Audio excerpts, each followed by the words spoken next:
आज हम चर्चा करेंगे दो चरों में रैखिक समीकरण linear equation with two variables. Suppose आपका जो दिया गया पहला समीकरण है a1x + b1y + c1 = 0 तथा दूसरा समीकरण a2x + b2y + c2 = 0, जहाँ की x का जो गुणांक है a1 वो एक अचर राशि है, y का गुणांक b1 वो भी एक अचर राशि है तथा c1 एक अचर पद है। इसी प्रकार से अगर आपको ये ज्ञात करना है कि इन दी गई रेखाओं का कोई वास्तविक हल है या नहीं है, तो इसके लिए तीन बिंदु हमने स्पष्ट किए हैं।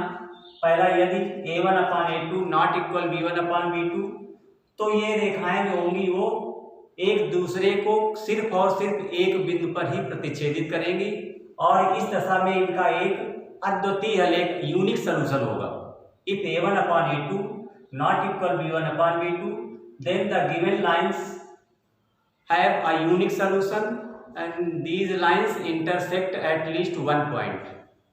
दूसरा आता है कि a1/a2 = b1/b2 = c1/c2, यानी तीनों ही आपस में बराबर हो जाए, तो आप क्या पाएंगे कि ये अनेक हल को प्रदर्शित करेंगे, अर्थात जो रेखाएं होंगी वो एक ही रेखा से जो होंगी एक ही रेखा को बताएंगे, तो है दो बट जाएंगे एक ही में, कोइंसिडेंस। और यदि a1/a2 = b1/b2 ≠ c1/c2, तो इसमें कोई हल नहीं होगा, अर्थात ये रेखाएं पैरेलल हो जाएंगी, समांतर रेखाएं हो जाएंगी। a1/a2 = b1/b2 but not equal c1/c2, इस दशा में दी गई रेखाओं का कोई भी हल नहीं होगा, अर्थात जो रेखाएं होंगी वो समांतर रेखाएं होंगी। अब हम देखते हैं कि अगर मान लो कोई समीकरण दिया गया है और हमें यह जांच करना है कि दी गई रेखाओं का कोई अद्वितीय हल होगा या कोई हल नहीं होगा या अनेक हल होंगे, तो कैसे ज्ञात करेंगे।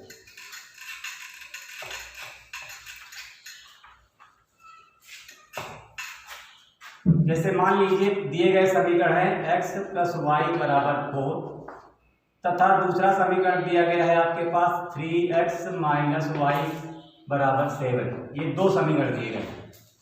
तो सबसे पहले इन दी गई रेखाओं को आप जो लीनियर इक्वेशन आपका स्टैंडर्ड होता है a1x + b1y + c1 = 0 रूप में चेंज कर दीजिए।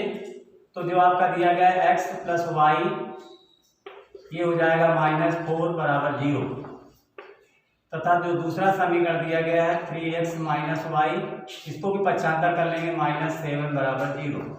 अब इन दोनों रेखाओं की तुलना उपरोक्त समीकरणों से कर लेंगे, a1 b1 c1 a2 b2 c2 के मान ज्ञात कर लेंगे। तो इस प्रकार से जो a1 होगा वो पहले समीकरण में जो x का गुणांक है अर्थात 1, और जो b1 होगा वो y का गुणांक अर्थात 1, और जो अचर पद है यानी c1 ये हो गया -4। अब इसी प्रकार दूसरे समीकरण में जो x का गुणांक है वो a2 हो जाएगा, तो a2 का मान हो गया आपका 3, और जो b2 है वो y का गुणांक हो गया -1 और c2 हो गया आपका -7। अब हमें ये जांच करना तीन समीन दी गई रेखाओं के कंडीशंस के आधार पर एक अद्वितीय हल होगा या अनेक हल होंगे या कोई हल नहीं होगा। तो पहली दशा में हम निकालते हैं a1/a2, तो a1 का मान है 1, a2 का मान है 3, फिर निकालते हैं b1/b2, b1/b2 ये हो गया आपका 1/-1 अर्थात -1। तो आप क्या देख रहे हैं कि जो a1/a2 और b1/b2 के मान है वो आपस में बराबर नहीं है, अर्थात a1/a2 ≠ b1/b2। तो जब ये a1/a2 और b1/b2 के मान बराबर नहीं है तो इसका मतलब क्या है कि ये लाइंस जो होंगी वो इंटरसेक्टिंग लाइंस होंगी, अर्थात इनका एक अद्वितीय हल होगा, प्रतिच्छेदी रेखाएं होंगी और अद्वितीय हल होगा, प्रतिच्छेदी रेखाएं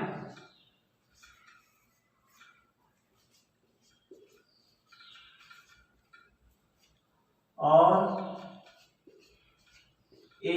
अद्वितीय हल, अद्वितीय हल होगा। तो इस प्रकार से ये तीन हमने आपको प्रूफ पहले बताए, उसके आधार पर आपको इन दोनों रेखाओं के तुलना के आधार पर a1 b1 c1 a2 b2 c2 के मान निकाल लेना है। और यदि a1 अपान a2 और b1 अपान b2 के मान बराबर नहीं है तो इसमें आपका एक अद्वितीय हल हो जाएगा। यदि ये तीनों बराबर हो जाएंगे तो इसमें से जो है कोई हल नहीं होगा। और यदि a1 upon a2 equal b1 upon b2 but not equal c1 c2 तो समांतर रेखा होंगी। अब हम आपको ये ज्ञात बताना चाहते हैं कि अगर दो समीकरण दिए जाएं तो इनको आप कितनी विधियों से हल कर सकते हैं, यानी दो दिए गए लीनियर इक्वेशंस को आप कितनी विधियों से हल कर सकते हैं। तो अभी आपके जो कोर्स के आधार पर निम्न विधियां हैं। सबसे पहले आपकी आती है ग्राफ मेथ, आलेखी विधि यानी ग्राफ विधि। दूसरा आता है आपका प्रतिस्थापन विधि, प्रतिस्थापन विधि। तीसरा होता है आपका विलोपन विधि, विलोपन विधि। और चौथा होता है आपका बज्र गुणनखंड विधि, बज्र गुणनखंड विधि।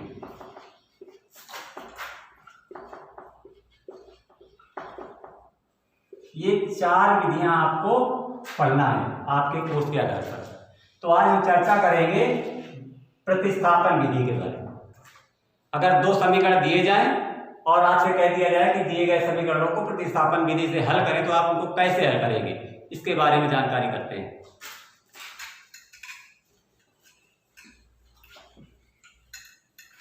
जैसे मान लो आपके पास दिया गया है x प्लस वाई बराबर 7 और 2x प्लस वाई बराबर मान लीजिए दिया गया 1। ये दो समीकरण दिए गए हैं और आपको इनको प्रतिस्थापन विधि से हल करना, अर्थात इन दिए गए चरों का मान x और y का मान ज्ञात करना।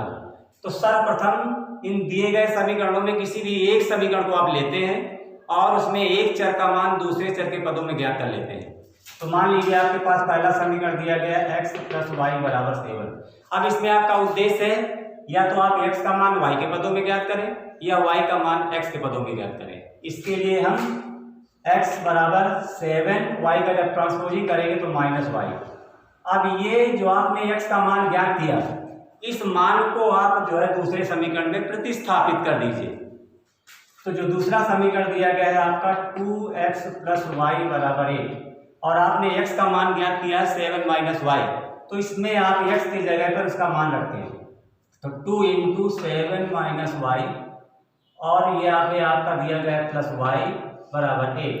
अब इसको सॉल्व करें। 2 7 या 14 माइनस 2y प्लस वाई और इधर दिया हुआ 8। ये आपका 14 बीजगणित के आधार पर माइनस प्लस सदैव माइनस हो जाता है। तो आप -2 में जब 1 सब्ट्रैक्ट करेंगे तो बचेगा आपका ओनली माइनस का 1y, बट लिखेंगे ओनली -y और ये दिया हुआ है 8। अब आपको y का मान ज्ञात करना है, इसलिए y के जितने पद है एक तरफ रखना है और अचर को ट्रांसफर कर देना है। तो हो गया -y 8 और जब 14 को आप राइट हैंड में ले जाएंगे तो ये हो जाएगा माइनस का 14। अब ये हो गया आपका -y। सेम वही कंडीशन है प्लस माइनस यानी -14 माइनस 8 अर्थात -6 और माइनस माइनस कैंसिल हो गया और आपने पाया कि y का जो मान है वो आया है 6। अब जो y का मान आपको ज्ञात हो गया है, इस मान को जो आपने x का मान y के पदों में चेंज किया उसको रख दें, अर्थात y का मान समीकरण नंबर 3 में।